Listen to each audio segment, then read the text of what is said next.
Of all the events that humans go through, none of them are as universal or as feared as death itself.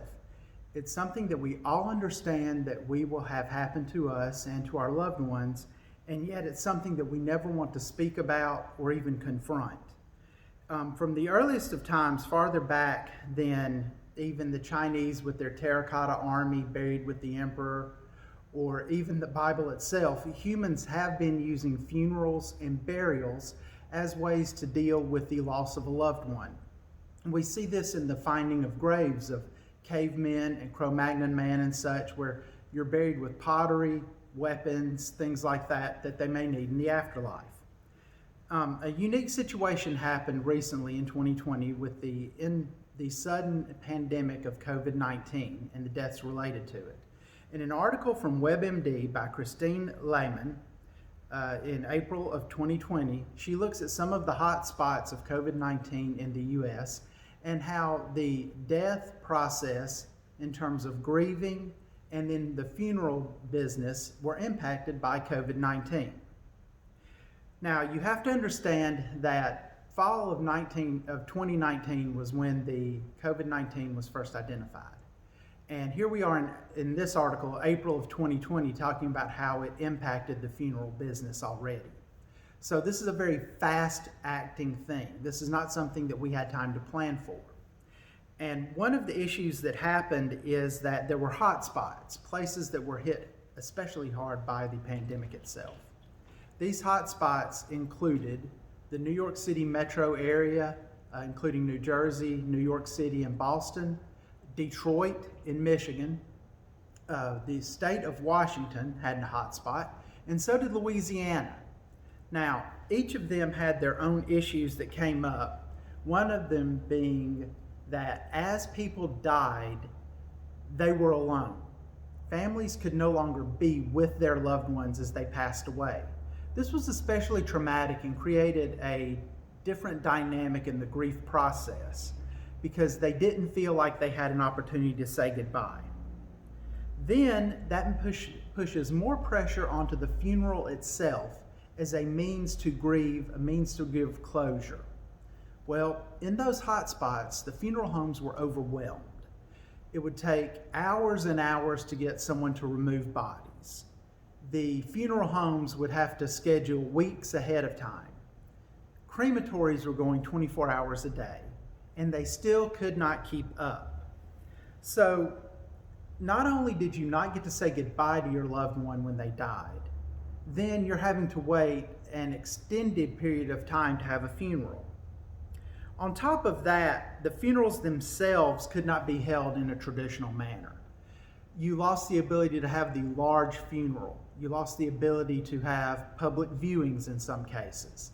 So more and more of this part of the process that had become traditional and expected was gone. So how do you adjust to that? How do you deal with these types of things? What do you do in that kind of situation? And if you've got bodies piling up, waiting to be deposed, having a funeral or a cremation, how do you store them? Even though you do have funeral homes and facilities that have storage, it wasn't enough. You had to use refrigerated trucks to add to that. Governments had to ease restrictions on out-of-state funeral directors to come in and help dispose of the bodies, to process them. Otherwise, it wouldn't work. Another situation that came up is that traditions and religious requirements that had been around for, in some cases, thousands of years had to be abandoned. One of the most obvious ones was in New York City with a large Jewish population. The tahara, the ritual washing and dressing of the decedent, had to be stopped. The people who performed this act, I'm going to always mispronounce it, the Shevra Kadisha, were simply unwilling or unable to work on the COVID patient. And so what you end up with is a thousands of year old tradition stopped all of a sudden. Plus, within the Jewish culture, the desire is to have the funeral itself by sundown of the day they died. Well, that was impossible. It just could not be done. So you have this huge upheaval of, in this case, thousands of years of tradition because of this one pandemic. Louisiana had its own situation that came up in terms of the funeral mass with the Catholic population and the ever famous New Orleans burial, New Orleans style jazz funeral. Those things just couldn't happen anymore. You could not have the full mass. You could not have the people attend. You could not have all of these things that people counted on as part of their funeral, as part of the grieving process for the families anymore. They were just gone. So how do you deal with this? What do you do to fix these situations? Now back to the first set of problems. Obviously the delays, you just have to get an understanding with the family. Look, we're sorry, it's going to take 2 or 3 weeks before we can have a funeral. Look, we're sorry, it's just going to take us a day before we can get this done.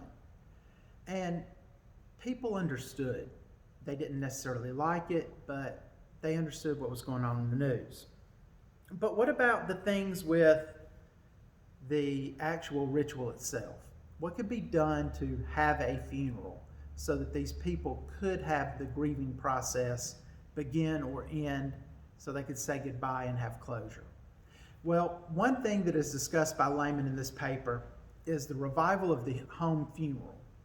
The system that we use today with the funeral home and or church was not always the historical model in the U.S. At one time it was extremely common to have home visitations and home funerals. Well, that made a comeback because the private home didn't have the same limitations on it as the funeral home did or the church. So what that would happen is the directors would come out, bring the decedent in the casket, set up the room, set up the house, give the homeowner, in some cases, protective equipment so that they could host the funeral. Then they would return a few hours later, next day, whatever is agreed to, pick the decedent up and take them to the graveside or wherever the final disposition was going to happen.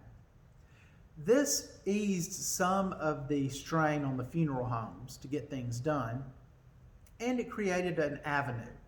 Another thing that happened was the influx of technology into the process. Just like companies and schools had to rely on things like Zoom, that same website, Zoom, became an indispensable part of the funeral process. You could host a funeral service on Zoom or a visitation. In some cases, even the signing of the documents or the arrangement meeting. Also, live streaming, especially on social media sites like Facebook, really took off. Now that technology has been around for a while, and you don't need anything more than a cell phone to do it. But it really wasn't fully utilized until this happened. Now you could have a funeral service where no one is there but the actual celebrant. Have the service, have the family watch from home or from another location.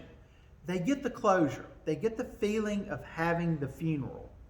And the advantage of live streaming through social media is it allows an interaction of sorts. You can leave your condolences. You can pass on emojis, the heart, the cares, so on, so that the family is interacting with each other during this time.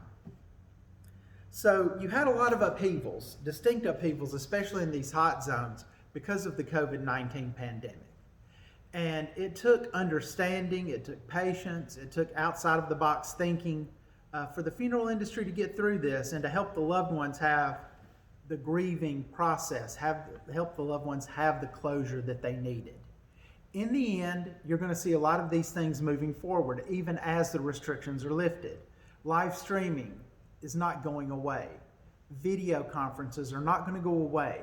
It's just going to become integrated in how we do business moving forward. So thank you.